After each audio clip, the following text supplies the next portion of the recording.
This video is for educational purposes. Tel Aviv-Yafo, usually referred to as just Tel Aviv, is the most populous city in the Gush Dan metropolitan area of Israel. Located on the Israeli Mediterranean coastline and with a population of 467,875, it is the economic and technological center of the country. If East Jerusalem is considered part of Israel, Tel Aviv is the country's second most populous city, after Jerusalem. If not, Tel Aviv is the most populous city, ahead of West Jerusalem. Kindly subscribe to this channel and share this video with your friends and families. Tel Aviv is governed by the Tel Aviv-Yafo municipality, headed by Mayor Ron Huldai, and is home to most of Israel's foreign embassies. It is a Beta Plus world city and is ranked 57th in the 2022 Global Financial Centers Index. Tel Aviv has the third or fourth largest economy and the largest economy per capita in the Middle East. The city currently has the highest cost of living in the world. Tel Aviv receives over 2.5 million international visitors annually. A party capital in the Middle East, it has a lively nightlife and 24-hour culture. The city is gay-friendly, with a large LGBT community. Tel Aviv is home to Tel Aviv University, the largest university in the country with more than 30,000 students. The city was founded in 1909 by the Yishuv, Jewish residents, and initially given the Hebrew name Ahuzat Bayit, namesake of the Jewish Association, which established the neighborhood as a modern housing estate on the outskirts of the ancient port city of Jaffa, Yafo in Hebrew, then part of the Mutasarrafate of Jerusalem within the Ottoman Empire. Its name was changed the following year to Tel Aviv, after the biblical name Tel Abib, lit. Tel of Spring, adopted by Nahum Sokolow as the title for his Hebrew translation of Theodor Herzl's 1902 novel Altneuland, Old New Land. Other Jewish suburbs of Jaffa had been established before Tel Aviv, the oldest among them being Neve Tzedek. Tel Aviv was given township status within the Jaffa municipality in 1921, and became independent from Jaffa in 1934. Immigration by mostly Jewish refugees meant that the growth of Tel Aviv soon outpaced that of Jaffa, which had a majority Arab population at the time. In 1948, the Israeli Declaration of Independence was proclaimed in the city. After the 1947 to 1949 Palestine War, Tel Aviv began the municipal annexation of parts of Jaffa, fully unified with Jaffa under the name Tel Aviv in April 1950, and was formally renamed to Tel Aviv-Yafo in August 1950. Tel Aviv's White City, designated a UNESCO World Heritage Site in 2003, comprises the world's largest concentration of international-style buildings, including Bauhaus and other related modernist architectural styles. Popular attractions include Jaffa Old City, the Eretz Israel Museum, the Museum of Art, Hayarken Park, and the city's promenade and beach. Tel Aviv is the Hebrew title of Theodor Herzl's 1902 novel Altneuland, Old New Land, as translated from German by Nahum Sokolow. Sokolow had adopted the name of a Mesopotamian site near the city of Babylon mentioned in Ezekiel. Then I came to them of the captivity at Tel Aviv, that lived by the river Chebar, and to where they lived, and I sat there overwhelmed among them 7 days. The name was chosen in 1910 from several suggestions, including Herzliya. It was found fitting as it embraced the idea of a renaissance in the ancient Jewish homeland. Aviv, or Abib, is a Hebrew word that can be translated as spring, symbolizing renewal, and Tel, or Tel, is an artificial mound created over centuries through the accumulation of successive layers of civilization built one over the other and symbolizing the ancient. Although founded in 1909 as a small settlement on the sand dunes north of Jaffa, Tel Aviv was envisaged as a future city from the start. Its founders hoped that in contrast to what they perceived as the squalid and unsanitary conditions of neighboring Arab towns, Tel Aviv was to be a clean and modern city, inspired by the European cities of Warsaw and Odessa. The marketing pamphlets advocating for its establishment stated, "In this city we will build the streets so they have roads and sidewalks and electric lights. Every house will have water from wells that will flow through pipes as in every modern European city, and also sewerage pipes will be installed for the health of the city and its residents." Akiva Arivais, 1906. The walled city of Jaffa is modern-day Tel Aviv-Yafo's only urban center that existed in early modern times. Jaffa was an important port city in the region for millennia. Archaeological evidence shows signs of human settlement there starting in roughly 7,500 BC. The city was established around 1,800 BC at the latest. Its natural harbor has been used since the Bronze Age.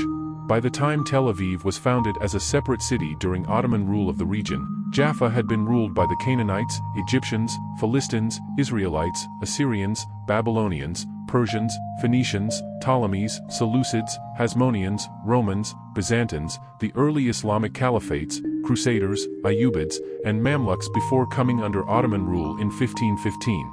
It had been fought over numerous times. The city is mentioned in ancient Egyptian documents, as well as the Hebrew Bible.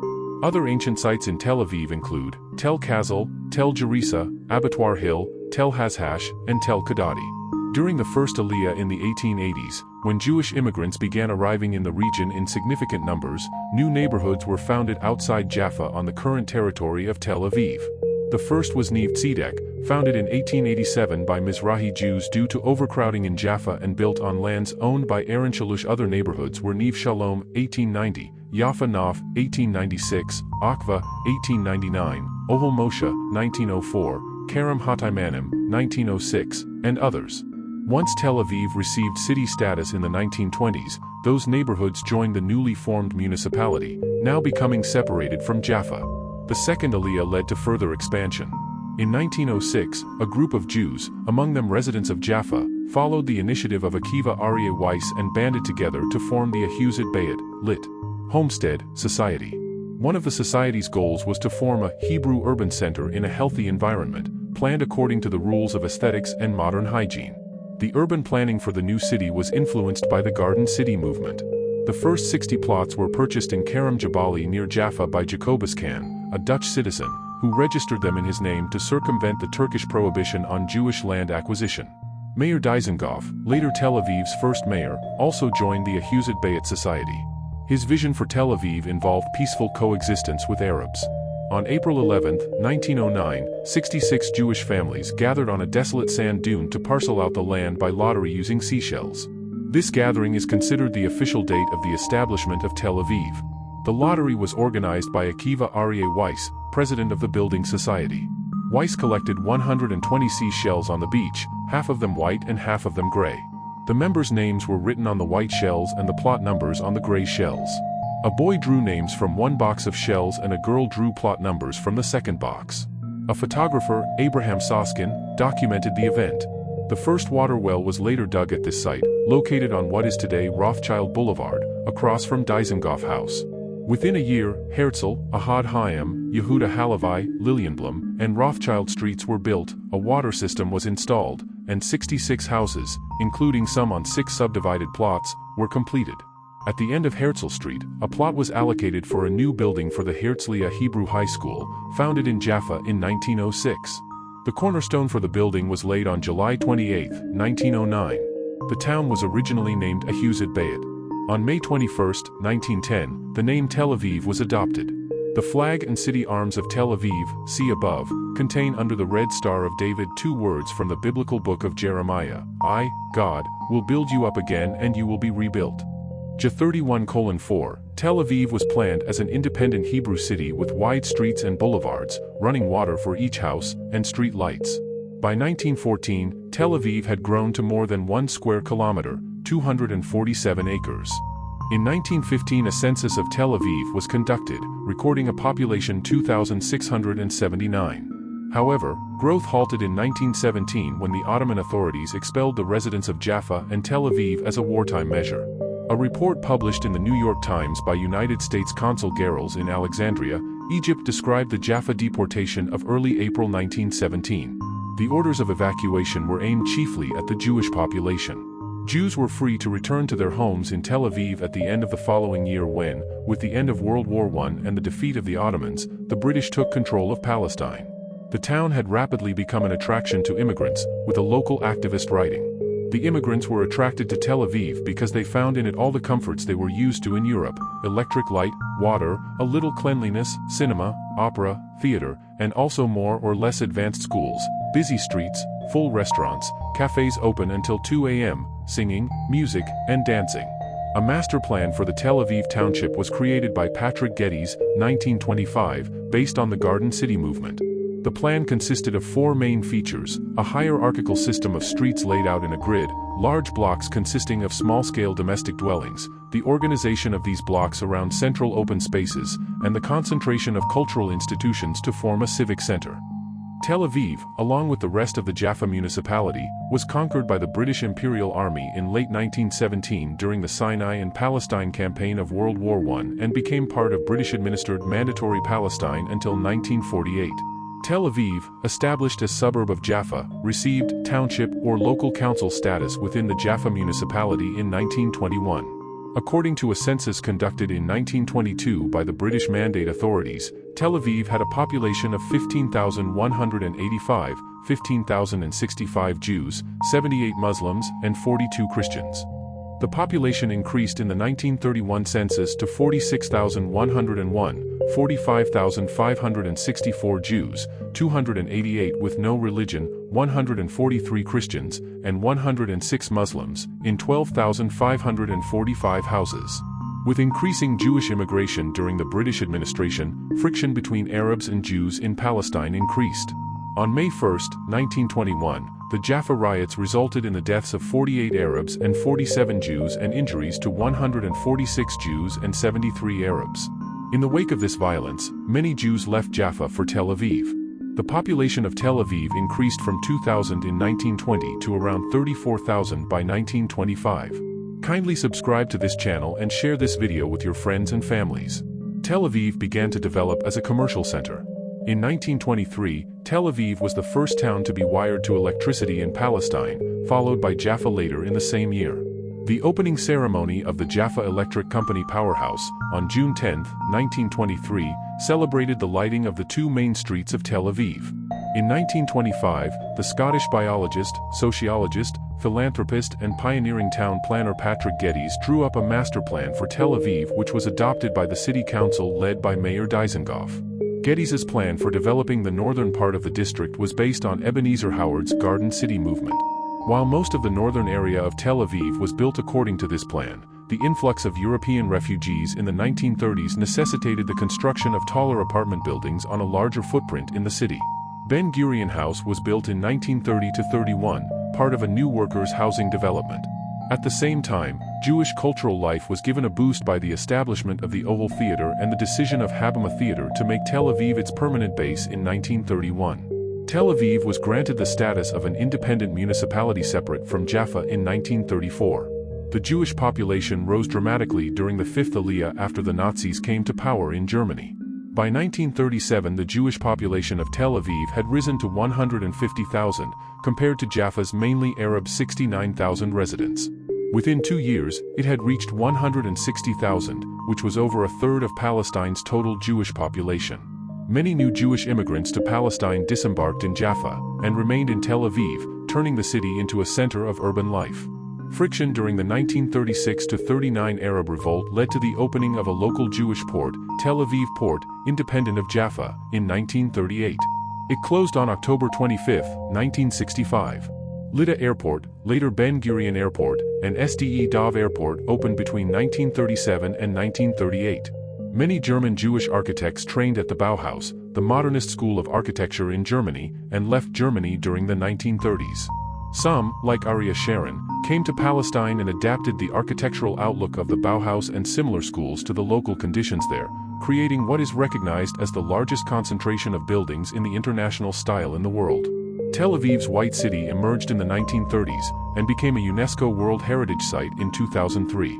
During World War II, Tel Aviv was hit by Italian airstrikes on September 9, 1940, which killed 137 people in the city. The village statistics of 1938 listed Tel Aviv's population as 140,000, all Jews. The village statistics of 1945 listed Tel Aviv's population as 166,660, 166,000 Jews, 300 other, 230 Christians, and 130 Muslims. During the Jewish insurgency in Mandatory Palestine, Jewish Irgun and Lehi guerrillas launched repeated attacks against British military, police, and government targets in the city.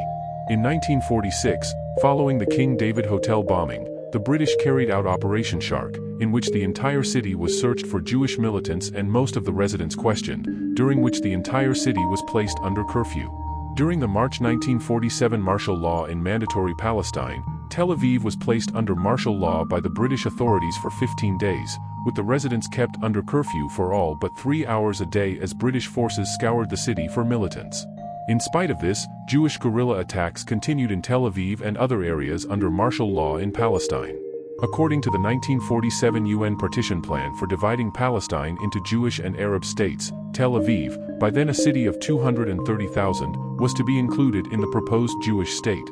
Jaffa with, as of 1945, a population of 101,580 people, 53,930 Muslims, 30,820 Jews, and 16,800 Christians, was designated as part of the Arab state.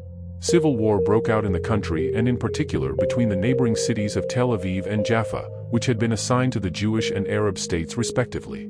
After several months of siege, on May 13, 1948, Jaffa fell and the Arab population fled en masse. When Israel declared independence on May 14, 1948, the population of Tel Aviv was over 200,000. Tel Aviv was the temporary government center of the State of Israel until the government moved to Jerusalem in December 1949. Due to the international dispute over the status of Jerusalem, most embassies remained in or near Tel Aviv. The boundaries of Tel Aviv and Jaffa became a matter of contention between the Tel Aviv municipality and the Israeli government in 1948. The former wished to incorporate only the northern Jewish suburbs of Jaffa, while the latter wanted a more complete unification. The issue also had international sensitivity, since the main part of Jaffa was in the Arab portion of the United Nations partition plan, whereas Tel Aviv was not, and no armistice agreements had yet been signed. On December 10, 1948, the government announced the annexation to Tel Aviv of Jaffa's Jewish suburbs, the Palestinian neighborhood of Abu Kabir, the Arab village of Salama and some of its agricultural land, and the Jewish Hatikva slum. On February 25, 1949, the depopulated Palestinian village of Al-Sheikh Muwanis was also annexed to Tel Aviv. On May 18, 1949, Manshia and part of Jaffa's central zone were added, for the first time including land that had been in the Arab portion of the UN partition plan. The government voted on the unification of Tel Aviv and Jaffa on October 4, 1949, but the decision was not implemented until April 24, 1950 due to the opposition of Tel Aviv Mayor Israel Rokash. The name of the unified city was Tel Aviv until August 19, 1950, when it was renamed Tel Aviv-Yafo in order to preserve the historical name Jaffa.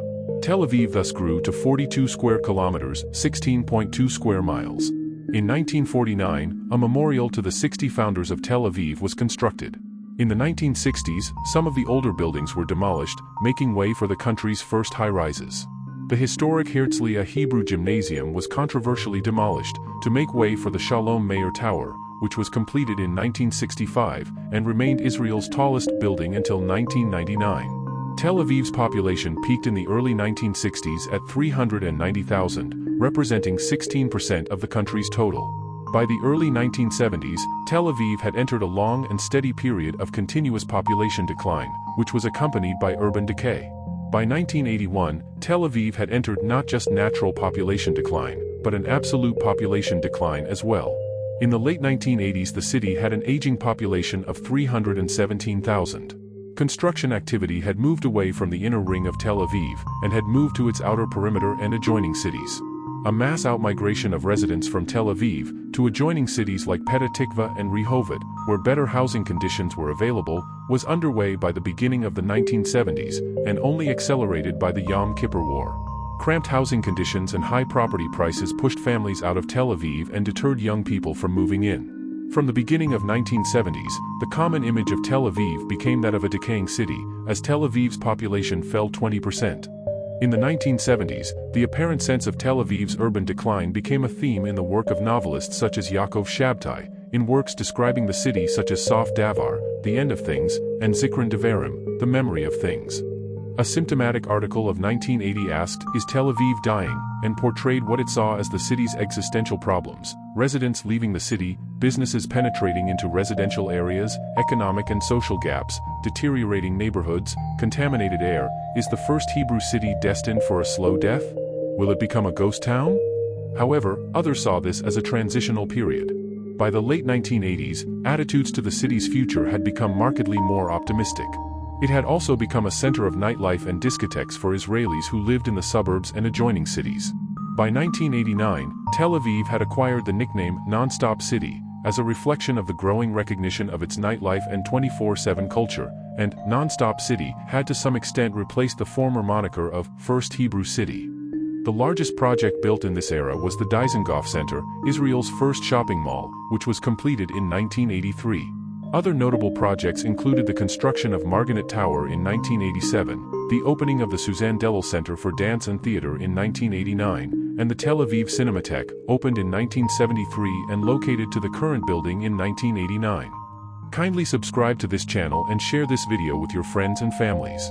In the early 1980s, 13 embassies in Jerusalem moved to Tel Aviv as part of the UN's measures responding to Israel's 1980 Jerusalem Law.